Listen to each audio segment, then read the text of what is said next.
Oke, nah masuk ke data storytelling. Kenapa data storytelling ini menjadi sebuah hal yang penting ya?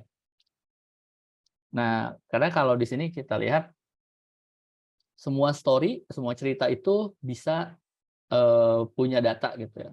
Kita kalau cerita apapun ya pasti ada datanya lah. Minimalnya banget datanya ya fakta atau informasi gitu ya. Tapi tidak semua data atau tidak semua konten itu bisa punya cerita gitu. Jadi kalau teman-teman udah bisa bikin udah bisa analisis data, udah bisa buat visualisasi, nah belum tentu itu bisa diceritakan gitu. Tapi kalau sudah ada ceritanya, ya itu pasti ada datanya di belakang gitu.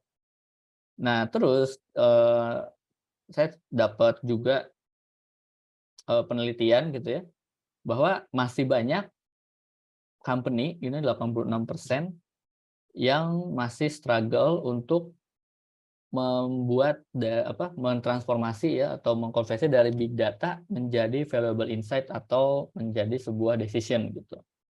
Jadi banyak company yang sudah masuk ke arah big data gitu kan, sudah infrastrukturnya sudah oke, sudah pakai database semua dan datanya sudah real time misalkan gitu atau sudah di-store dengan baik, terus juga udah punya tim datanya, tapi ujungnya secara decision itu masih menggunakan feeling gitu misalnya, atau masih menggunakan eee, bukan menggunakan data gitu ya, masih menggunakan, kayaknya ini harusnya ditutup aja gitu, atau enggak ini harusnya dinaikin. Tapi kenapa dinaikin, kenapa harus ditutup, itu tidak berdasarkan data, tapi berdasarkan ya secara kasarnya mungkin masih berdasarkan feeling gitu.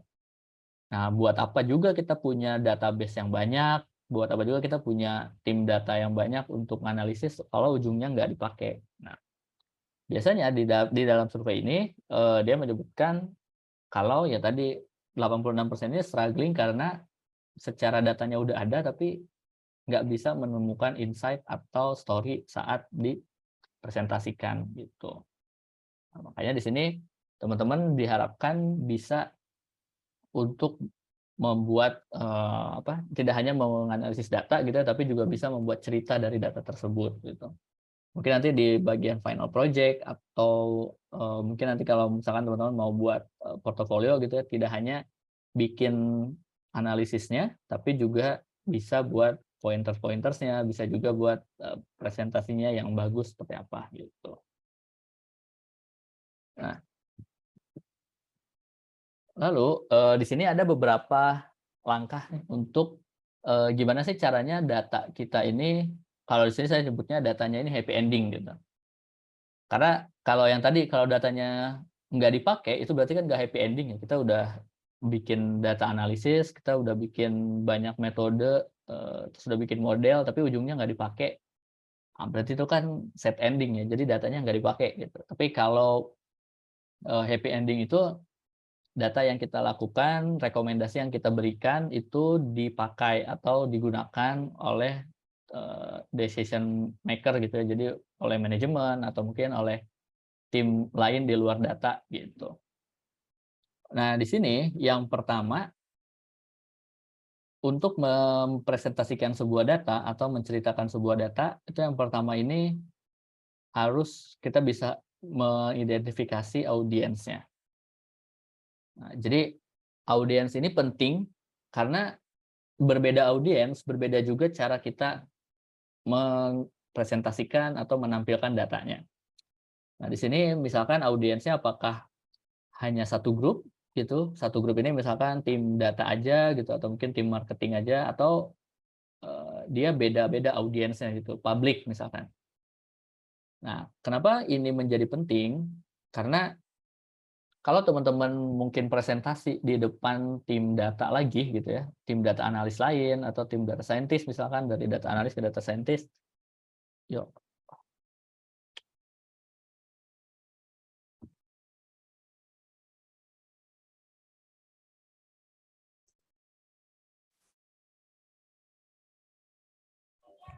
Aduh, Iya, halo Kak. terputus lagi kali ya. Iya, kayaknya keputus nih dari Kak Nasminya. Halo Kak Nasmi. Halo, halo. Nih, Iya, kayaknya hilang lagi nih suaranya nih. Halo, halo. Ini udah bener belum ya? Halo? Udah, ini udah kedengeran. Aduh, sorry banget nih. Nah, tiba-tiba. Iya, karena hujan ya, Kak, ya. Di sini juga hujan ini, Oke, cuaca coba ya. ya mudah-mudahan yang ini enggak. Oke, oke, sorry. Oke. Eh ya mungkin lanjut lagi untuk yang ini. Jadi langkah pertama itu teman-teman identifikasi dulu audiensnya siapa gitu ya. Jadi kenapa ini penting? Karena berbeda audiens, berbeda juga cara penyampaian, berbeda juga konten untuk disampaikan gitu. Kalau teman-teman belajar, ini hilang juga kah? Suaranya ada kok, Kak. Oh, suaranya ada. Oh, Suaranya ada, masuk. oh, oke, oke. Takutnya nih hilang. Oke, Ada untuk aman. ya, tadi misalkan teman-teman mau presentasi di depan tim data analis gitu ya. Kalau mau presentasi di depan data analis, mungkin teman-teman bisa presentasi data yang lebih detail gitu. Jadi raw datanya bisa dilihat, terus juga metodologinya bisa diperlihatkan gitu kan. Terus juga pemilihan variabel dan lain-lainnya mungkin bisa diperlihatkan gitu. Karena audiens teman-teman itu adalah tim data juga. Nah, asumsinya mereka itu kan ngerti dari sisi teknikal gitu. Nah, berbeda kalau teman-teman melakukan Halo, presentasinya. Kak. Halo, halo, halo, Halo, Kak Nasmi. halo, Halo, tes, tes. Halo. Tadi sempat masuk nggak hilang ya? sebentar, Kak. Tadi sempat hilang sebentar. Oke, sekarang udah aman. Udah aman, Kak. Oh, ini enggak start. Oke, kita coba lanjut dulu. Ya tadi misalkan kalau teman-teman belajar mempresentasikannya di depan data, tim data, itu mungkin bisa lebih detail. Tapi kalau sudah audiensnya di luar tim data, misalkan tim bisnis atau tim marketing gitu misalkan, atau public policy misalkan gitu, kita asumsikan di data analis ini bisa kemana-mana ya. Nah, itu nanti akan berbeda lagi cara untuk mempresentasikannya. Halo, apakah ini listrik? Suaranya masuk, Kak. Masuk, masuk. Aman. Oke. Halo, Kak Nasmi. Halo, Suaranya halo. masuk kok. Oke. Masuk, suaranya Jadi kedengeran.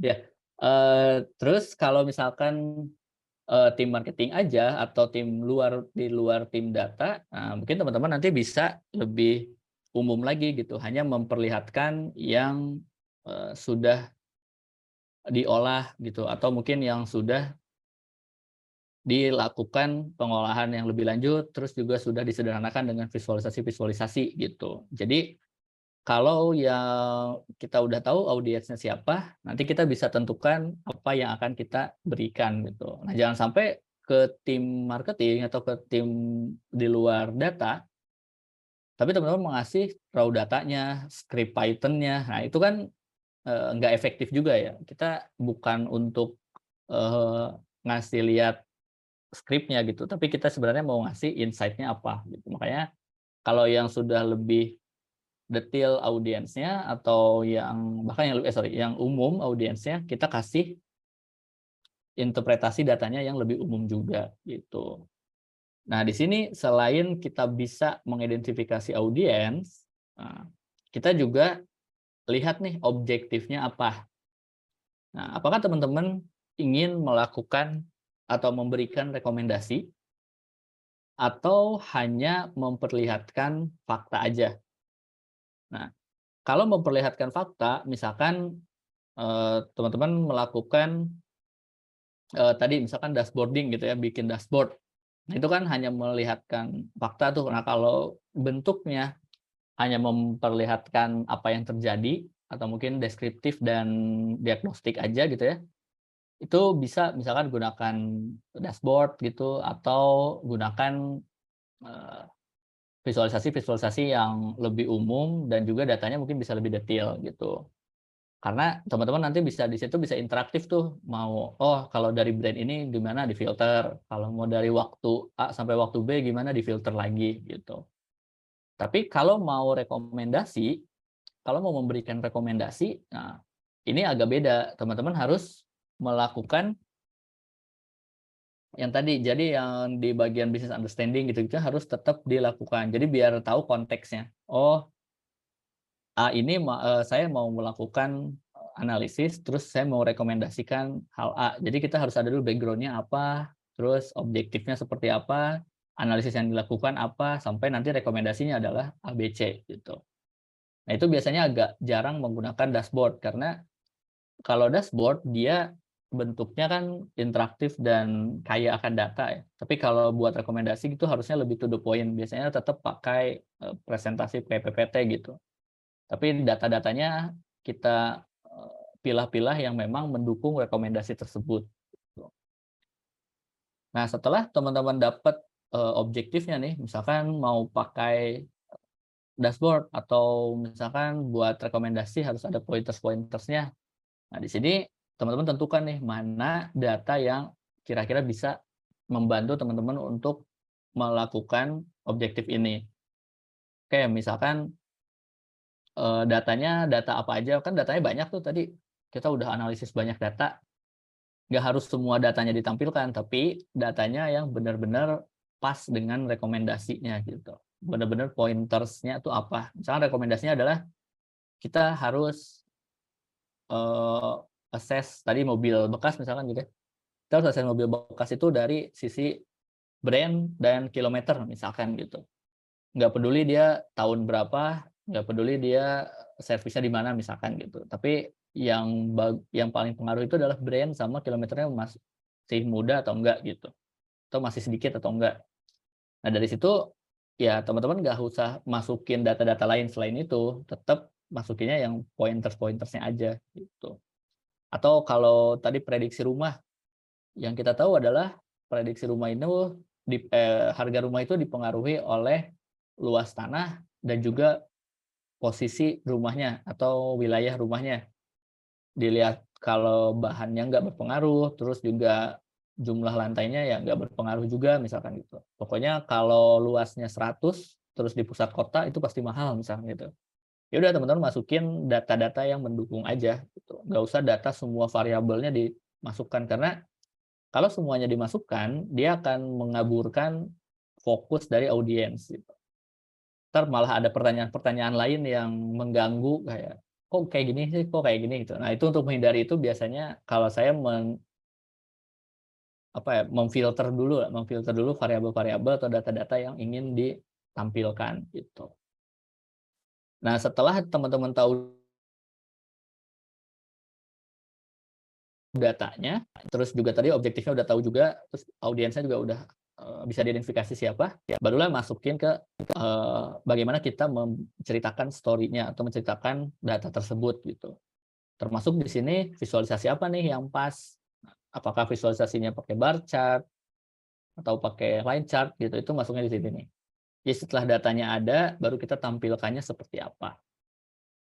Setelah ini barulah kalau ini ya improve next time. Jadi mungkin saat teman-teman melakukan metode ini, terus dilihat apakah audiensnya ngerti atau enggak gitu.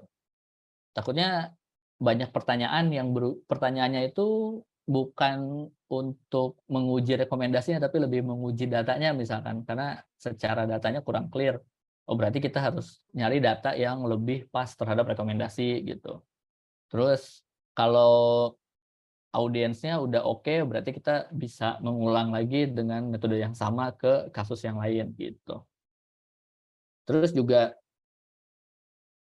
di sini yang paling utama itu adalah kan data storytelling itu membantu orang lain mengerti apa yang terjadi dari data tersebut gitu ya, atau apa yang dari data itu kira-kira apa sih yang terjadi atau apa sih yang memang berbicara dari data itu.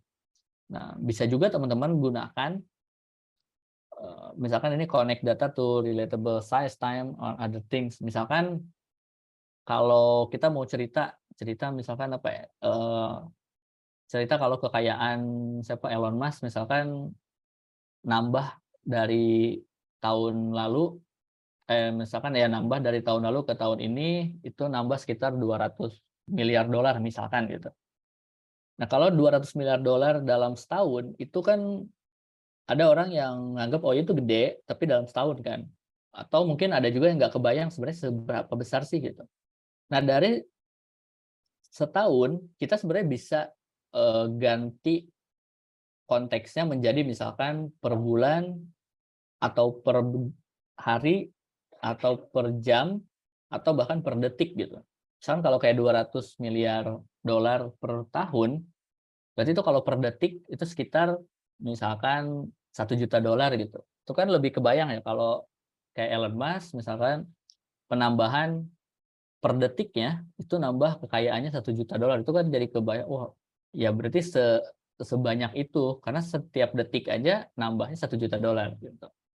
Nah, ini bisa juga tuh dimasukkan ke real case-nya. Misalkan kalau apa ya, misalkan aplikasi pengantaran gitu ya, delivery gitu. Kita udah delivery-nya misalkan dalam 1 bulan ini sudah melakukan delivery berapa ratus kilometer misalkan. Kadang berapa ratus kilometer itu nggak ke kebayang gitu ya. Tapi kita bisa gunakan misalkan kalau mau Jakarta Bandung bolak-balik bisa 4 kali misalkan. Itu kan lebih kebayang, oh ternyata Jakarta Bandung 4 kali itu ya sekitar segitulah gitu. Jadi hal-hal seperti itu bisa membantu teman-teman dalam menceritakan data yang akan teman-teman tampilkan gitu. Dan itu juga akan membantu audiens mengerti oh data ini seberapa besar sih kuantumnya gitu. Atau berapa besar, seberapa kecil, seberapa berpengaruh si data tersebut. Tuh. Itu bagian yang tambahan gitu untuk menambah kira-kira apa sih yang bisa kita lakukan untuk menarik perhatian dari si audiens. Tuh. Nah, lalu di sini kita sebenarnya kita tuh tidak secara natural bagus dalam storytelling dengan data ya. Jadi mungkin nggak semua orang bisa langsung ngerti gitu, nggak semua orang bisa langsung dapat feel-nya. Makanya jam terbang juga menjadi hal yang penting gitu ya. Jadi makanya tadi ada improve next time itu karena nggak bisa sekali beres atau sekali jadi.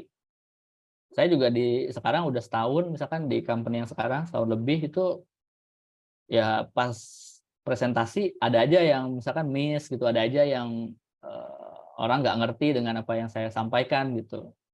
Nah, itu tetap terus nanti diubah lagi, oh mungkin data-data yang seperti ini kurang pas, data yang seperti ini kurang cocok divisualkan dengan A dengan B gitu. Jadi makanya kita tetap harus bisa improve lagi di next time-nya. Nah, di sini ada contoh nih. Contoh mengenai tiket tren.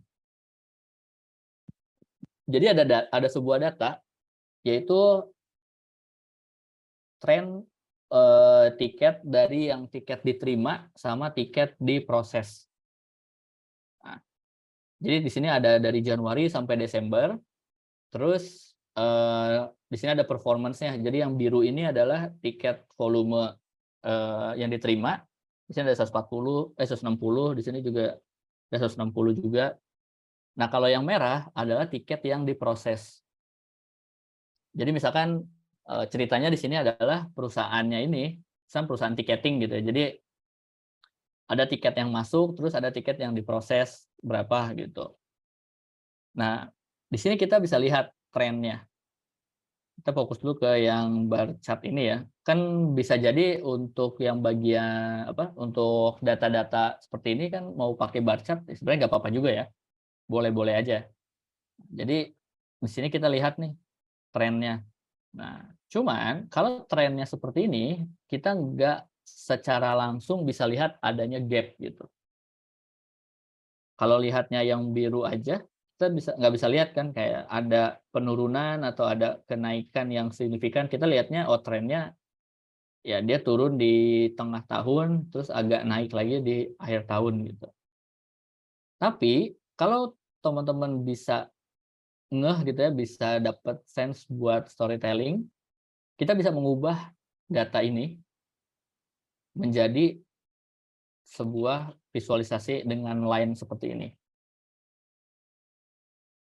Nah, di sini kita kalau dengan line kita jadi lebih lihat dan bisa kelihatan nih mana yang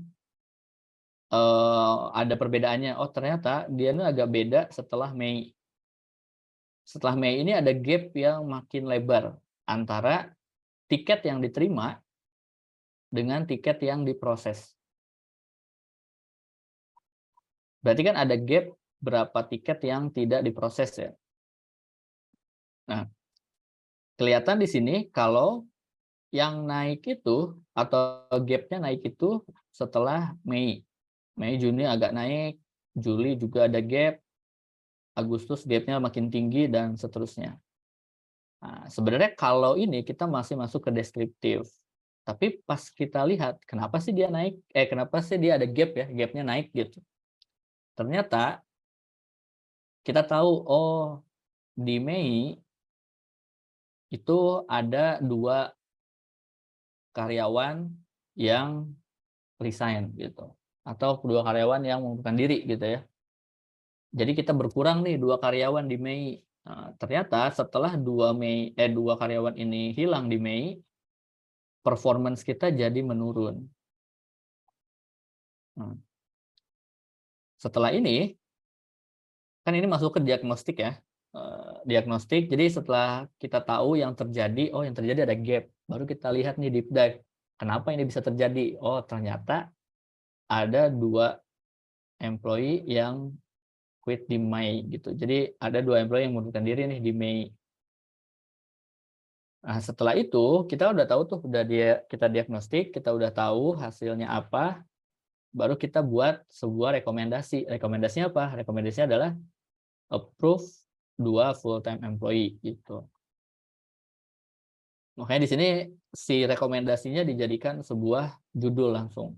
Jadi pas teman-teman presentasi itu udah kelihatan di judulnya adalah kita minta 2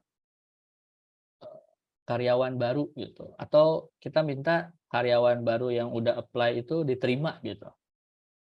Nah, kenapa kita pengen diterima? Nah, karena data menunjukkan bahwa setelah Mei tiket kita, performance tiket kita menurun. Nah, kenapa menurun? Karena ada 2 karyawan yang berkurang gitu, dan 2 karyawan ini ternyata berpengaruh terhadap performance dari tiketing kita. Makanya kita merekomendasikan untuk menambah 2 orang yang baru gitu.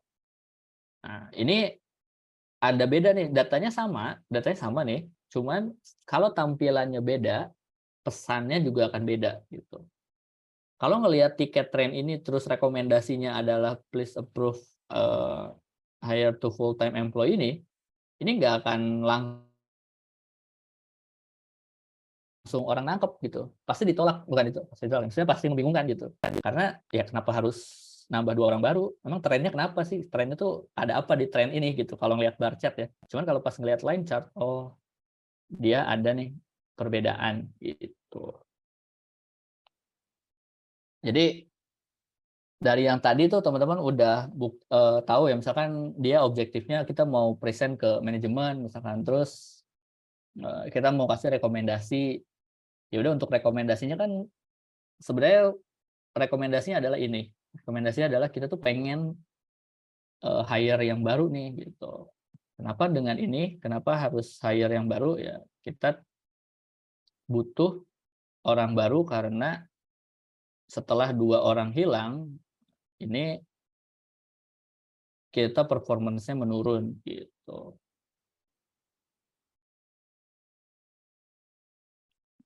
Nah, jadi dari sini kita bisa lihat perbedaan antara data yang sama tapi berbeda si visualisasinya.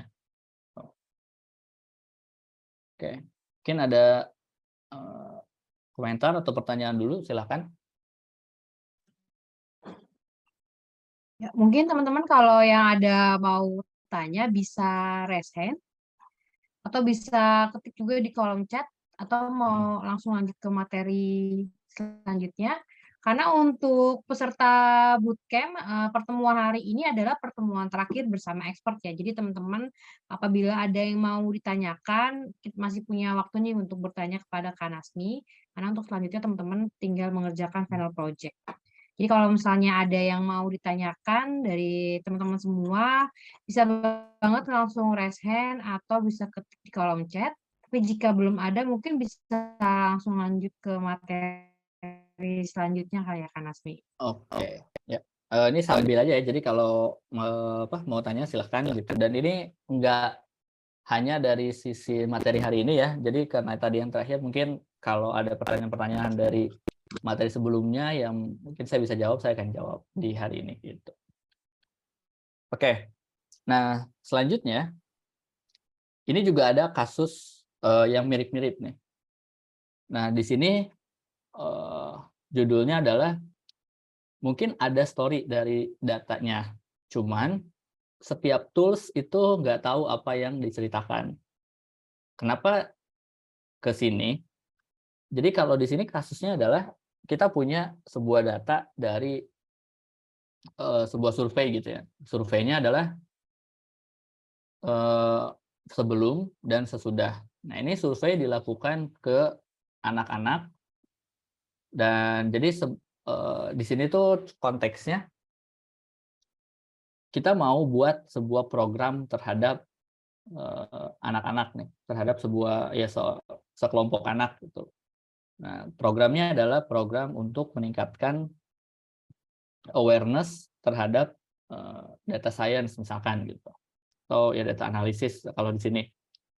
Nah, lalu kita sebelum membuat sebuah program tersebut, misalkan programnya mini bootcamp misalkan gitu ya, kita katakan aja seperti itu. Sebelum si bootcamp-nya dilakukan, kita survei dulu nih bagaimana pendapat anak-anak tersebut terhadap data science misalkan. Di sini kelihatan kalau misalkan ada yang bosan, terus ada yang nggak merasa bagus, ada yang merasa oke-oke aja, ada yang merasa tertarik, dan ada juga yang merasa excited gitu misalkan. Nah, di sini setelah kita lakukan sebelumnya kan kita udah survei, terus setelah itu kita lakukan program bootcamp misalkan dalam 2 minggu misalnya. Setelah itu anak-anak yang sama disurvei lagi. Terus dilihat apakah mereka berubah atau masih sama aja atau malah makin gak mau atau gimana gitu. Nah, di sini kalau teman-teman dapat data dalam bentuk proportion, top of mind dari tools atau mungkin top of mind dari orang-orang itu visualisasinya dalam bentuk pie chart kan ya. Nah, makanya di sini yang awal itu adalah survei result-nya ini dalam bentuk pie chart. Jadi yang misalkan yang bosen ada 11%, terus yang merasa nggak suka ada 9, ada 5, terus yang merasa oke ada 40% dan seterusnya. Yang excited di sini cuma 19% dan yang merasa mungkin tertarik ada 25%.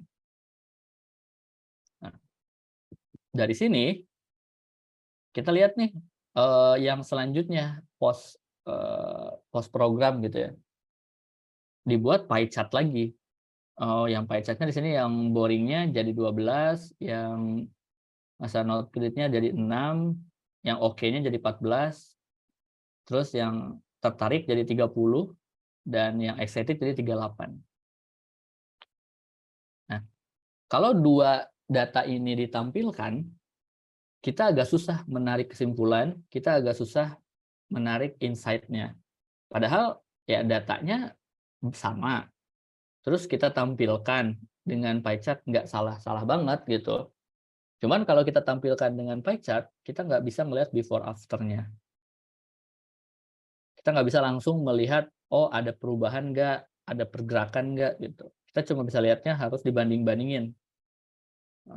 Ini boring sama boring, terus excited sama excited, jadi satu-satu gitu. Agak memakan waktu lama juga gitu.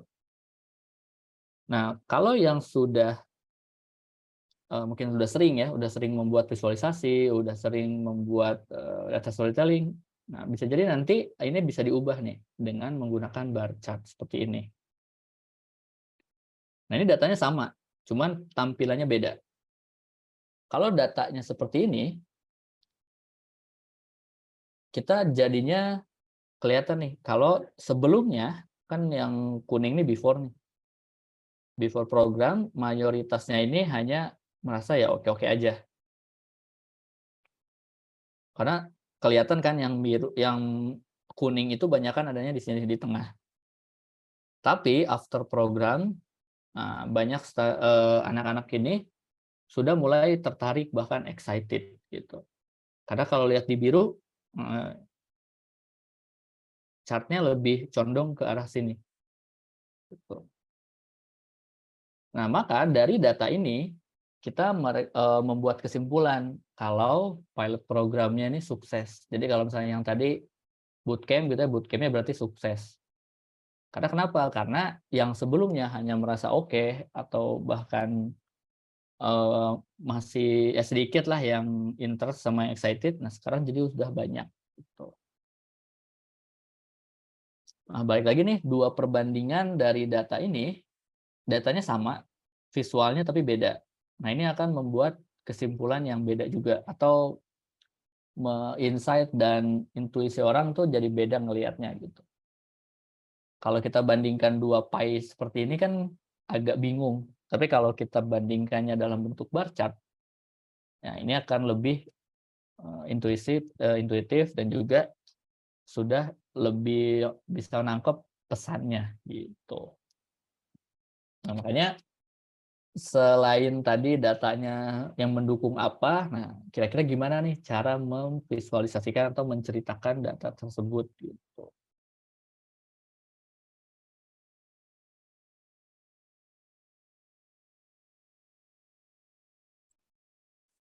Nah, Oke. oke. Nah, selanjutnya, silakan. Aman, tadi kirain suaranya hilang tapi Oh, aman. oke.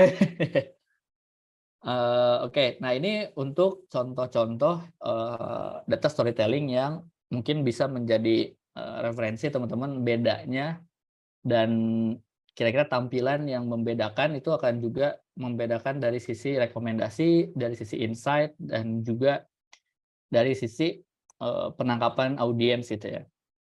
Karena kalau data yang sama tapi tampilannya beda, audiens bisa jadi kayaknya nggak gini deh gitu, kayaknya nggak tertarik atau apa gitu. Nah, kalau lebih dikemasnya lebih oke dan lebih pas, nah, diharapkan audiens juga nangkep pesan yang ingin kita sampaikan.